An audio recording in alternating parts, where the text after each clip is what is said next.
Hello everyone, कैसे हैं आप सभी। स्वागत है आप सभी का आपके अपने यूट्यूब चैनल बीरे स्टडी पॉइंट पर। तो आज की इस वीडियो में हम बात करने वाले हैं Delhi through the ages from colonial to contemporary times के बारे में।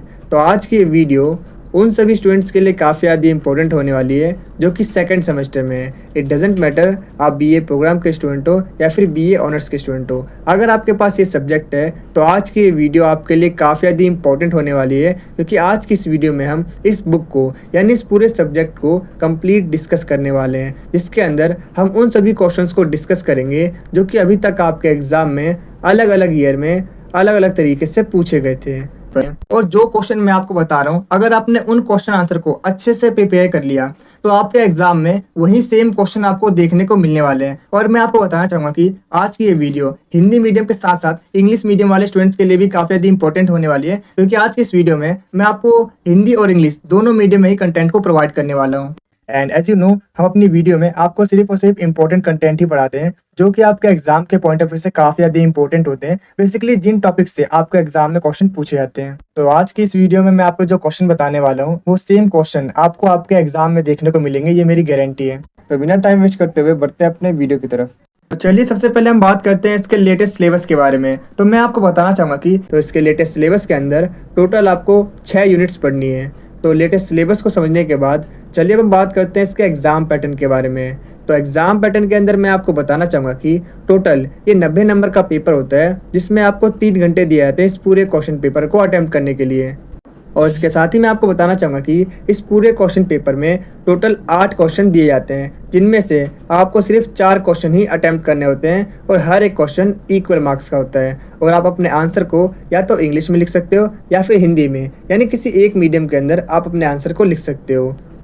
तो आगे बढ़ने से पहले मैं आपको बताना चाहूँगा कि अगर आपको ऐसी वीडियो चाहिए तो आप हमारे यूट्यूब चैनल को सब्सक्राइब और इसके साथ ही इस वीडियो को लाइक कर सकते हो। इसके अलावा अगर आपको एसओएल से रिलेटेड जो भी अपडेट्स चाहिए उसके लिए आप हमारा टेलीग्राम चैनल और व्हाट्सअप चैनल को ज्वाइन कर सकते हो, जिसका लिंक मैंने अपने इस वीडियो के डिस्क्रिप्शन बॉक्स में प्रोवाइड कर दिया है। अगर आप इन दोनों चैनल को ज्वाइन करते हो तो आपको एसओएल से रिलेटेड सारी की सारी authentic information time to time मिलने वाली है। तो मैं आपसे यही रिक्वेस्ट करूँगा कि आप इन दोनों ग्रुप्स में जल्द से जल्द ज्वाइन हो जाइए। तो सिलेबस और एग्ज़ाम पैटर्न को समझने के बाद चलिए अब हम देखते हैं यूनिट बाय यूनिट हर एक यूनिट के मोस्ट इंपॉर्टेंट क्वेश्चंस के बारे में जो कि अभी तक आपके एग्जाम में पूछे गए हैं। तो यूनिट 1 है जिसका नाम है दिल्ली बिफोर 1857, यानी कि 1857 से पहले दिल्ली।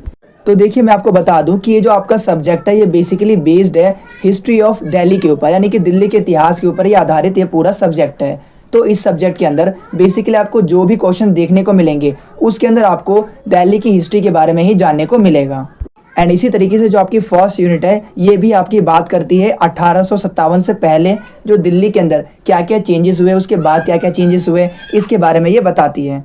तो यूनिट 1 से जो फर्स्ट टाइप का आपके एग्जाम में क्वेश्चन पूछा जाता है वो बेसिकली इस तरीके से पूछा जाता है। तो ये आपके सामने कुछ प्रीवियस ईयर क्वेश्चंस हैं, जिसके अंदर बेसिकली हमें यही बताना है कि आखिर 19वीं शताब्दी यानी कि 19th सेंचुरी के अंदर दिल्ली के अंदर कौन कौन से मेजर चेंजेस हुए उसके बारे में हमें बताना है। तो अपने आंसर में सबसे पहले हम एक इंट्रोडक्शन लाइन लिखेंगे, यानी कि परिचय लिखेंगे, जिसके अंदर हम ये बताएंगे कि 1857 से पहले जो दिल्ली थी वो बहुत सारे इंपॉर्टेंट चेंजेस से होकर गुजर रही थी। एंड इस टाइम पर जो मुगल एम्पायर था वो भी कमज़ोर होते जा रहा था, वीक होता जा रहा था, जबकि जो ईस्ट इंडिया कंपनी थी वो बहुत ज़्यादा पावरफुल होती जा रही थी। और जब 1803 के अंदर अंग्रेज़ों ने दिल्ली पर अपना अधिकार कर लिया तो उसके बाद उन्होंने प्रशासन और राजनीति में अपना प्रभाव बढ़ाना स्टार्ट कर दिया। लेकिन इसके बावजूद भी दिल्ली अपनी संस्कृति, साहित्य और शिक्षा का एक केंद्र बनी रही लंबे समय तक। तो ये तो हमने जाना दिल्ली के बारे में कि 1857 से पहले दिल्ली की हिस्ट्री कैसी थी। तो इसके बाद चलिए अब हम बात करते हैं कि आखिर 19th सेंचुरी यानी कि 19वीं शताब्दी में दिल्ली के अंदर कौन कौन से मेजर चेंजेस।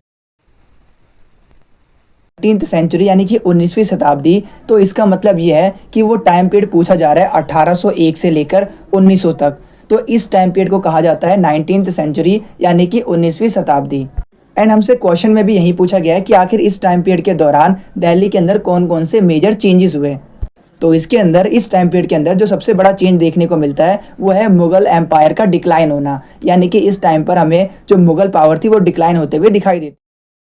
तो मैं आपको बता दूं कि 1803 के बाद जो मुगल सम्राट थे यानी कि मुगल एम्परर थे उन्होंने अपने पॉलिटिकल पावर को खो दिया था। ज़्यादातर जो कंट्रोल था वो ब्रिटिशर्स का बढ़ गया था। एंड ऐसे में ये जो मुग़ल एम्परर थे ये सिर्फ और सिर्फ एक सिंबॉलिक रूलर के रूप में रह गए थे। एंड इनका जो एडमिनिस्ट्रेशन के ऊपर कंट्रोल था वो भी बहुत ज़्यादा कम हो चुका था, क्योंकि ब्रिटिशर्स ने अपना ज़्यादा कंट्रोल बना लिया था इंडिया के ऊपर। एंड जो शासन के जो महत्वपूर्ण कार्य थे वो ईस्ट इंडिया कंपनी अपने हाथों में ले ली थी। और इसका रिजल्ट ये रहा कि जो मुग़ल दरबार का जो सारे अधिकार थे वो हर दिन कमज़ोर होते जा रहे थे, वीक होते जा रहे थे। तो ये हमें एक बड़ा मेजर चेंजेस देखने को मिलता है 19th सेंचुरी के अंदर दिल्ली के अंदर। एंड जो सेकंड चेंज था वो ये था कि इस टाइम पीरियड के अंदर हमें अंग्रेज़ों की सत्ता विस्तार होते हुए दिखाई देती है। तो मैं आपको बता दूं कि ईस्ट इंडिया कंपनी ने धीरे धीरे दिल्ली का जो एडमिनिस्ट्रेशन था उस पर अपना कंट्रोल बनाना स्टार्ट कर दिया। और जो ईस्ट इंडिया कंपनी थी वो राजस्व वसूलना, कानून व्यवस्था को बनाए रखना और जितने भी सरकारी काम थे उसका संचालन वो करने लगी थी। यानी कि दिल्ली के जितने भी प्रशासनिक कार्य थे उन सब पर ईस्ट इंडिया कंपनी का कंट्रोल बन गया था। एंड जो ब्रिटिश ऑफिसर्स थे जो मुग़ल अधिकारी से भी ज़्यादा पावरफुल बन चुके थे। एंड इससे पूरे दिल्ली पर जो मुग़लों का जो अंग्रेज़ों का कंट्रोल था वो ज़्यादा बढ़ गया था। तो ये हमें बड़ा चेंजेस देखने को मिलता है 19th सेंचुरी के अंदर कि इस टाइम पीरियड के अंदर हमें अंग्रेज़ों का बढ़ता प्रभाव देखने को मिलता है। इसके बाद हमें थर्ड बड़ा चेंजेस देखने को मिलता है वो ये था कि इस टाइम पीरियड के अंदर हमें मुग़ल और ब्रिटिशर्स के बीच में जो रिलेशन था उसके अंदर हमें चेंजेस देखने को मिलते हैं। तो मैं आपको बता दूं कि स्टार्टिंग में तो मुग़ल दरबार और ईस्ट इंडिया कंपनी मिलकर काम करते थे, लेकिन टाइम के साथ जो मुग़ल एम्परर थे, जो मुग़ल शासक थे, वो धन और सुरक्षा के लिए अंग्रेज़ों पर डिपेंड हो गए थे। एंड जो ईस्ट इंडिया कंपनी थी उसने भी मुग़ल सम्राट के अधिकारों को और उनकी शक्तियों को भी कम कर दिया था। और इसीलिए दोनों के संबंध सहयोग से बदलकर अंग्रेज़ों के प्रभाव में बदल चुके थे। यानी कि जो पहले रिलेशन था कोलैबोरेशन वाला यानी कि सहयोग वाला, वहीं अब यहाँ पर हमें अंग्रेज़ों का प्रभाव ज़्यादा बढ़ता हुआ दिखाई देखने को मिलता है। तो ये एक बड़ा चेंजेस था 19th सेंचुरी के अंदर जो कि दिल्ली के अंदर हमें देखने को मिलता है। द नेक्स्ट पॉइंट है सांस्कृतिक केंद्र के रूप में दिल्ली। यानी कि जो दिल्ली था वो इस टाइम पर एक कल्चरल सेंटर बन चुका था। तो जैसा कि मैंने अभी तक आपको बताया कि इस टाइम पर जो मुग़ल की पावर थी, जो मुग़लों का जो पॉलिटिकल पावर थी वो कमज़ोर होती जा रही थी, लेकिन इसके बावजूद भी दिल्ली जो थी वो एक सांस्कृतिक नगर के रूप में बनी रही। एंड दिल्ली के अंदर संगीत, कला, पारंपरिक संस्कृतियाँ और ये सब गतिविधियाँ लगातार विकसित होती रही। और जो मुग़ल दरबार था वो अभी भी कलाकारों को और विद्वानों को संरक्षण देता रहा था, और इससे दिल्ली का जो कल्चरल इम्पोर्टेंस थी वो बनी रही। तो इसके बाद जो अगला बड़ा चेंज था वो ये था कि उर्दू साहित्य का इस समय हमें विकास यानी डेवलपमेंट देखने को मिलता है। तो मैं आपको बता दूं कि इस टाइम पर जो दिल्ली थी वो उर्दू भाषा और कविताओं का एक महत्वपूर्ण सेंटर बन चुकी थी। और मिर्ज़ा गलीब जैसे जो विद्वान थे, जो कवि थे, उन्होंने बहुत सारी अपनी रचनाएं लिखी, और इन सब एक्टिविटीज़ ने दिल्ली को एक महत्वपूर्ण सांस्कृतिक केंद्र बना दिया था। एंड इसके साथ ही मैं आपको बता दूं कि इस टाइम पीरियड के अंदर हमें दिल्ली के अंदर शिक्षा का भी प्रचार देखने को मिलता है। तो मैं आपको बता दूं कि इस टाइम पीरियड के अंदर दिल्ली कॉलेज जैसे इंस्टीट्यूट डेवलप होने लगे थे और ये काफ़ी ज़्यादा पॉपुलर होने लगे थे। एंड दिल्ली कॉलेज जैसे एजुकेशनल इंस्टीट्यूट के अंदर स्टूडेंट्स को पारंपरिक और आधुनिक दोनों प्रकार की शिक्षाएं दी जाती थी। एंड इस टाइम पर साइंस और लिटरेचर की बुक्स का उर्दू भाषा में अनुवाद किया गया, जिससे कि लोगों तक ज्ञान का प्रसार हुआ। तो ये इस टाइम पीरियड के दौरान होने वाला एक मेजर चेंजेस था। तो इसके बाद जो अगला बड़ा चेंजेस हमें देखने को मिलता है वो बेसिकली धार्मिक और सामाजिक सद्भावना में परिवर्तन देखने को मिलता है। यानी कि इस टाइम पर हमें लोगों के बीच में, दिल्ली के अंदर जो लोग थे उनके बीच में रिलीजियस और सोशल हार्मनी देखने को मिलती है। तो मैं आपको बता दूं कि दिल्ली के अंदर अनेक धर्मों के लोग एक दूसरे के साथ मिलकर रहते थे, और वो त्योहारों में, मेलों में और सामाजिक कार्यक्रमों में साथ मिलकर भाग लेते थे। और इन सभी एक्टिविटीज़ से सोसाइटी के अंदर, समाज के अंदर एकता और सहयोग की भावना डेवलप हुई, और इससे एक समृद्ध और मिश्रित संस्कृति का विकास हुआ। तो ये एंड इसके साथ ही इस टाइम पीरियड के अंदर हमें नगरों के अंदर यानी कि सिटीज़ के अंदर आर्थिक परिवर्तन यानी कि इकोनॉमिक चेंजेस देखने को मिलते हैं। तो मैं आपको बता दूं कि अंग्रेजी शासन की वजह से व्यापार और आर्थिक गतिविधियों में परिवर्तन आया। एंड अंग्रेजों की न्यू पॉलिसीज़ की वजह से जो पारंपरिक जो व्यवसाय थे उनको नई कठिनाइयों का भी सामना करना पड़ा। वहीं कुछ ट्रेडर्स को न्यू अपॉर्चुनिटीज़ भी मिली, और इन चेंजेस का लोगों के ऊपर काफ़ी ज़्यादा इफेक्ट हमें देखने को मिलता है। तो इसके बाद चलिए अब हम बात करते हैं इसके कंक्लूजन के बारे में, यानी कि इसके निष्कर्ष के बारे में। तो कंक्लूजन के तौर पर हम ये कह सकते हैं कि 1857 से पहले दिल्ली में एक और मुग़ल राजनीतिक शक्ति का पतन हुआ, तो दूसरी ओर अंग्रेजों का प्रभाव बढ़ता गया एंड साथ ही ये जो शहर था दिल्ली, ये संस्कृति, साहित्य, शिक्षा और बौद्धिक गतिविधियों का एक प्रमुख केंद्र बन गया था। एंड इन सभी चेंजेस ने दिल्ली को 19वीं शताब्दी के भारत का सबसे महत्वपूर्ण नगर बना दिया था। तो यहाँ पर होता है इसका आंसर खत्म। तो इसके बाद चलिए बढ़ते हैं अपने अगले यूनिट की तरफ। तो अब जो हमारा सेकंड यूनिट है, जिससे कुछ इस तरीके से आपके एग्जाम में क्वेश्चंस पूछे जाते हैं।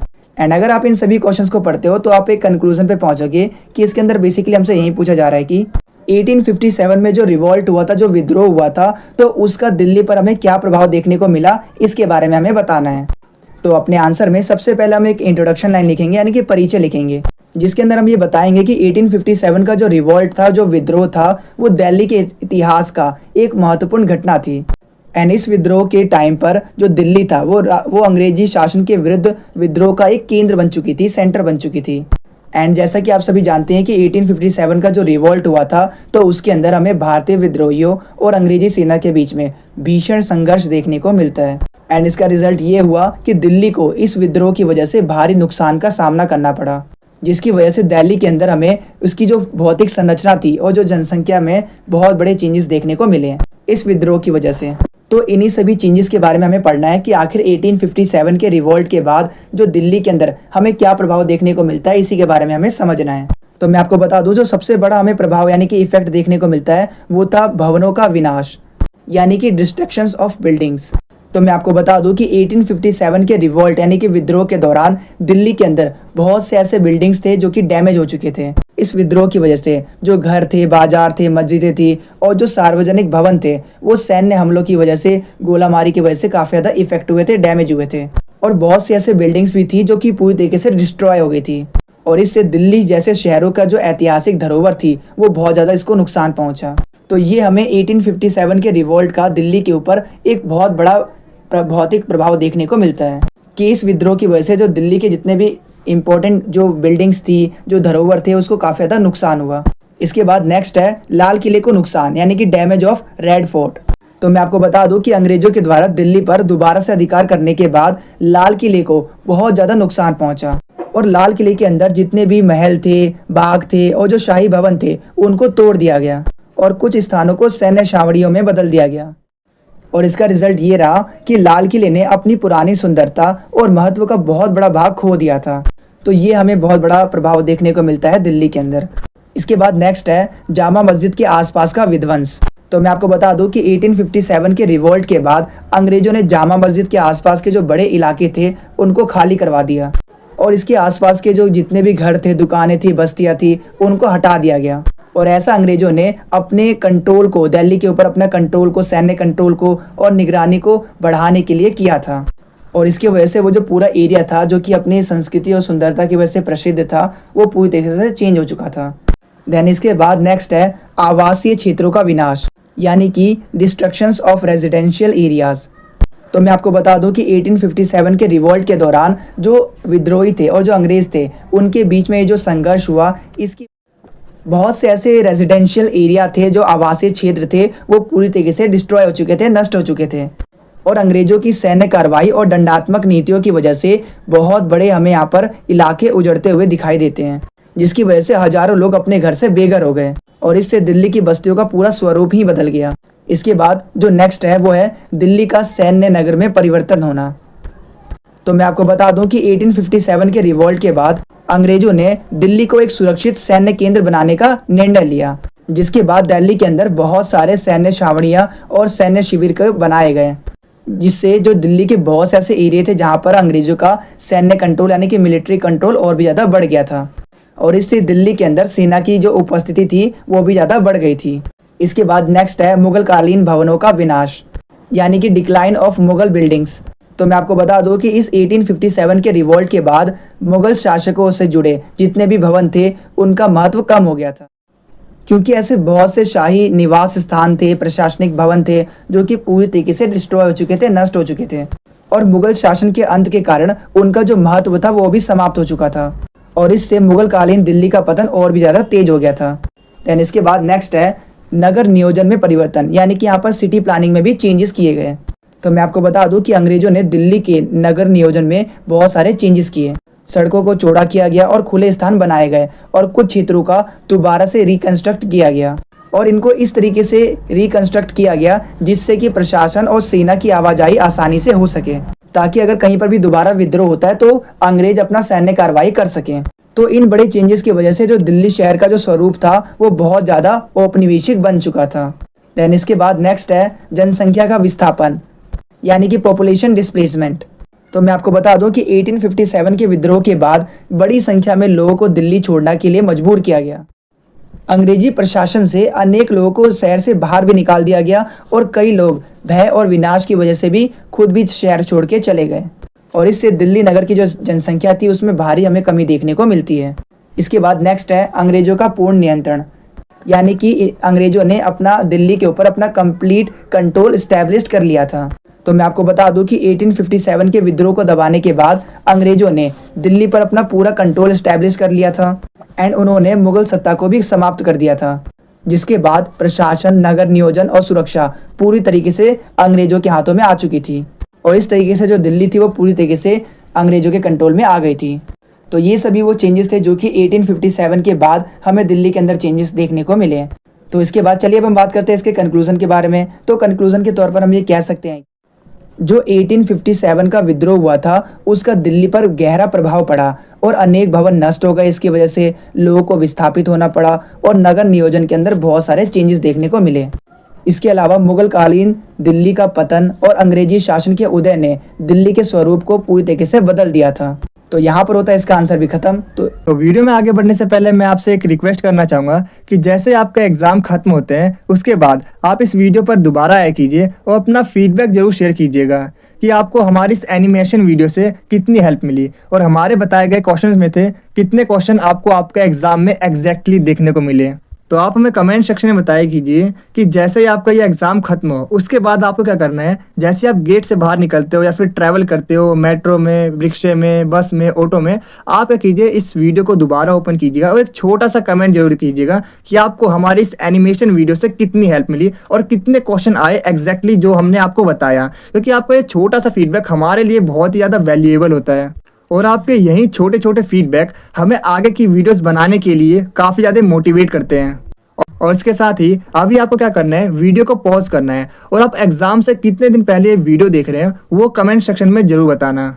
और इसके अलावा आप कमेंट सेक्शन में ये जरूर बताया कीजिए कि आपका जो एग्ज़ाम है वो किस डेट को है। और इसके अलावा मैं आपको बता दूं कि काफ़ी सारे स्टूडेंट्स सिर्फ अपना एग्ज़ाम बताते हैं इस डेट को है, तो प्लीज़ आपसे रिक्वेस्ट है कि आप पूरी एग्ज़ाम की डेट शीट कमेंट सेक्शन में बताया कीजिए with date with complete exam name, जिससे कि हम आपके लिए आगे की वीडियो अच्छे से बना सकें। अगर आपको इस वीडियो के प्रॉपर आंसर वाले नोट चाहिए तो नोट्स का लिंक मैंने डिस्क्रिप्शन में डाल रखा है, आप वहाँ से नोट्स को डाउनलोड कर सकते हैं। नोट्स आपको हिंदी और इंग्लिश दोनों मीडियम में मिल जाएंगे। अगर आपको ये वीडियो अच्छी लग रही है तो आप इसे लाइक, शेयर और कमेंट जरूर करें, क्योंकि जब आप लाइक करते हो तो हमें मोटिवेशन मिलता है ऐसी और बहुत सी वीडियोस बनाने के लिए। और जब आप वीडियो को शेयर करते हो तो जैसे कि आपको पता ही होगा नॉलेज बांटने से बढ़ती है। और जब आप हमारी वीडियो पर कमेंट करते हो तो हमें ये पता चलता है कि हम अपनी वीडियो में और क्या इम्प्रूव कर सकते हैं। और मैं आपको बता दूं कि 5 मिनट की वीडियो को बनाने में काफ़ी मेहनत और 1 से 2 घंटे का समय लगता है। तो आप हमारी वीडियो को लाइक, शेयर और कमेंट जरूर करें ताकि हम आपके लिए ऐसी ही और वीडियोस को ला सकें। और कमेंट में ये जरूर बताना कि आपको नेक्स्ट वीडियो किस टॉपिक पर चाहिए। तो चलिए वीडियो में आगे बढ़ते हैं। तो इसके बाद चलिए बढ़ते हैं अपने अगले यूनिट की तरफ। तो अब जो हमारी 3rd यूनिट है जिसका नाम है नई दिल्ली का निर्माण। तो मैं आपको बता दूं कि इस क्वेश्चन का आंसर जो है आपको हमारे PDF में मिल जाएगा। तो टाइम कम है और हमें बहुत सारा सिलेबस भी कवर करना है, तो इसीलिए आप इसका आंसर PDF से पढ़ लीजिएगा।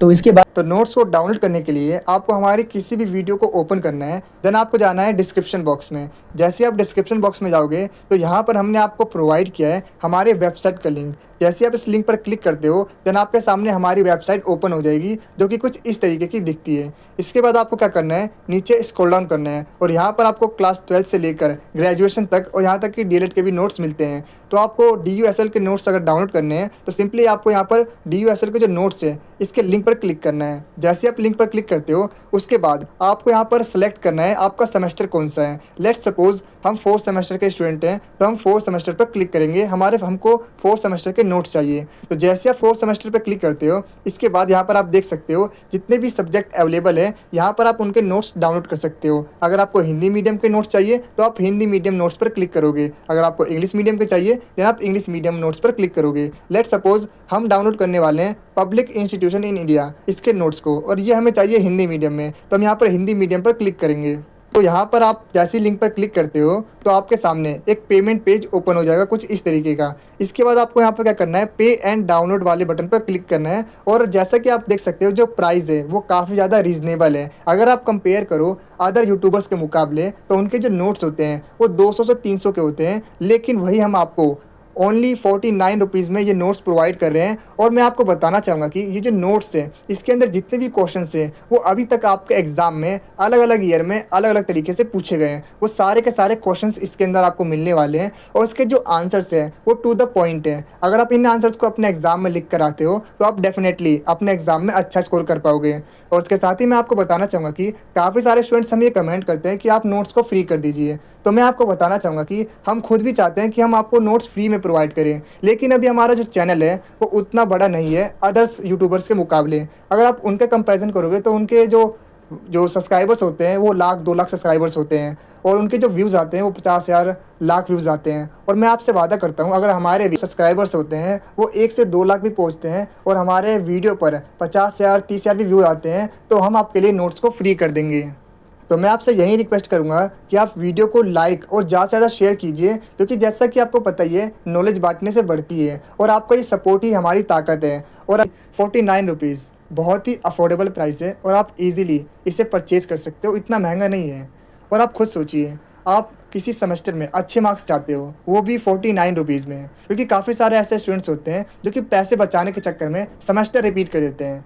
और मैं आपसे यही रिक्वेस्ट करूँगा और मैं यही प्रे करूँगा कि आपके जो सेमेस्टर है उसमें अच्छे मार्क्स आएँ, तो आप हमारी PDF को परचेज़ कर सकते हो, वो भी 49 रुपीज़ में। बहुत ही रीज़नेबल प्राइस है, मैं सच में बता रहा हूँ। तो कुछ इस तरीके से आप हमारे नोट्स को ईजिली डाउनलोड कर सकते हो। चलिए बढ़ते हैं अपने अगले यूनिट की तरफ। तो अब जो हमारे अगले यूनिट है जिसका नाम है 4th यूनिट 1947 में दिल्ली, यानी कि दिल्ली इन 1947। तो इस यूनिट से कुछ इस तरीके से आपके एग्जाम में अलग अलग ईयर में अलग अलग तरीके से क्वेश्चंस पूछे जाते हैं। और अगर आप इन सभी क्वेश्चंस को पढ़ते हो तो आप एक कंक्लूजन पे पहुंचोगे कि इसके अंदर बेसिकली हमें यही बताना है 1947 में जब भारत का विभाजन हुआ तो इसका दिल्ली पर विभाजन के सांस्कृतिक और राजनीतिक परिणाम क्या रहे इसके बारे में हमें बताना है। तो अपने आंसर में सबसे पहले हम एक परिचय लिखेंगे, यानी कि इंट्रोडक्शन लाइन लिखेंगे, जिसके अंदर हम ये बताएंगे कि 1947 के भारत के विभाजन ने दिल्ली को एक और स्वतंत्रता तो दी, लेकिन वही दूसरी ओर बहुत ही ज़्यादा दुख और पीड़ा भी दिया, क्योंकि भारत को अंग्रेजी शासन से आज़ादी तो मिल गई थी, लेकिन दिल्ली को बहुत बड़े पैमाने पर पलायन, हिंसा और सामाजिक अव्यवस्था का सामना करना पड़ा। लाखों लोगों को अपने घर छोड़ने पड़े और लाखों लोगों को सीमाओं के पार भी जाना पड़ा। तो इसीलिए दिल्ली के लोगों के लिए स्वतंत्रता और विभाजन के अर्थ एक दूसरे से बिल्कुल अलग हो चुके थे। तो इसके बाद चलिए अब हम बात करते हैं कि इस विभाजन का दिल्ली पर क्या सांस्कृतिक और राजनीतिक प्रभाव हमें देखने को मिलता है, यानी कि हम बात करेंगे दिल्ली पर विभाजन के सामाजिक और राजनीतिक परिणामों के बारे में। तो इसका पहला रिजल्ट ये रहा कि इस विभाजन की वजह से बड़े पैमाने पर जनसंख्या का पलायन हुआ, यानी कि बहुत बड़ी जो पॉपुलेशन थी वो माइग्रेट हो गई एक देश से दूसरे देश में। तो मैं आपको बता दूं कि 1947 के विभाजन की वजह से भारत और पाकिस्तान के बीच में लोगों का एक बहुत बड़े पैमाने पर पलायन हुआ। पाकिस्तान से हजारों हिंदू और सिख शरणार्थी दिल्ली आए और जबकि अनेक मुस्लिम दिल्ली छोड़कर पाकिस्तान चले गए। और इस अचानक हुई पलायन की वजह से दिल्ली शहर की जो जनसंख्या की संरचना थी वो पूरी तरीके से बदल गई थी। तो इसके बाद जो अगला सामाजिक और राजनीतिक परिणाम था वो था सांप्रदायिक हिंसा। तो मैं आपको बता दूं कि विभाजन के बाद का समय जो था वो सांप्रदायिक दंगों और हिंसा से भरा हुआ था, और इन संघर्षों के अंदर लाखों लोगों की जानें गई, उनके घर और संपत्ति पूरी तरह से नष्ट हो गए और पूरे दिल्ली शहर के अंदर भय और तनाव का वातावरण फैल गया। असुरक्षा और अशांति की वजह से सामान्य लोगों का जो जीवन था वो पूरी तरीके से इफेक्ट हुआ। इसके बाद जो हमें अगला सामाजिक और राजनीतिक परिणाम देखने को मिलता है वो था शरणार्थी संकट, यानी कि रिफ्यूजी क्राइसिस। तो मैं आपको बता दूं कि बड़ी संख्या में शरणार्थियों को तो मैं आपको बता दूं कि बड़ी संख्या में शरणार्थियों के आने से गंभीर मानवीय संकट उत्पन्न हो गए और अनेक लोग बिना घर, धन और आवश्यक वस्तुओं के दिल्ली पहुंच गए। और ऐसे में सरकार को उनके लिए भोजन, आश्रय और चिकित्सा की व्यवस्था करना काफ़ी ज़्यादा मुश्किल हो गया। और इतनी बड़ी संख्या में शरणार्थियों का मैनेजमेंट करना एक बहुत बड़ा टास्क था। इसके बाद नेक्स्ट है शरणार्थियों का पुनर्वास। तो मैं आपको बता दूं कि सरकार ने विस्थापित होने वाले लोगों के लिए उनके पुनर्निवास के लिए अनेक कदम उठाए। दिल्ली के अलग अलग स्थानों पर अस्थायी शरणार्थी शिविर बनाए गए और बाद में लोगों को मकान, रोजगार और अन्य आवश्यक सुविधाएं भी दी गई। और शरणार्थियों की पुनर्वास करना, उनका दोबारा से इनको रिकंस्ट्रक्ट करना, ये सरकार की एक बहुत बड़ी जिम्मेदारियों में से एक बन गई। तो इसके साथ ही हमें जनसंख्या की संरचना में परिवर्तन दिखाई देता है। इसके बाद नेक्स्ट है शरणार्थी कॉलोनियों का विकास। तो मैं आपको बता दूं कि शरणार्थियों को स्थायी रूप से बसाने के लिए कई आवासीय कॉलोनियों को विकसित किया गया। लाजपत नगर, पटेल नगर, राजेंद्र नगर जैसे एरियाज बहुत ही ज़्यादा महत्वपूर्ण बन गए शरणार्थी बस्तियों के रूप में। और इन कॉलोनियों ने विस्थापित परिवारों को रहने की सुविधा दी और नए अवसर प्रदान किए। तो इसके बाद नेक्स्ट है प्रशासनिक और राजनीतिक चुनौतियाँ। तो मैं आपको बता दूं कि नई स्वतंत्र सरकार को कानून व्यवस्था, शरणार्थियों का पुनर्वास और राहत कार्य जैसे अनेक चुनौतियों का सामना करना पड़ा। और इस संकट से निपटने के लिए नई नीतियों और प्रशासनिक उपाय किए गए। तो इस तरीके से सरकार को कई प्रशासनिक और राजनीतिक चुनौतियों का सामना करना पड़ा।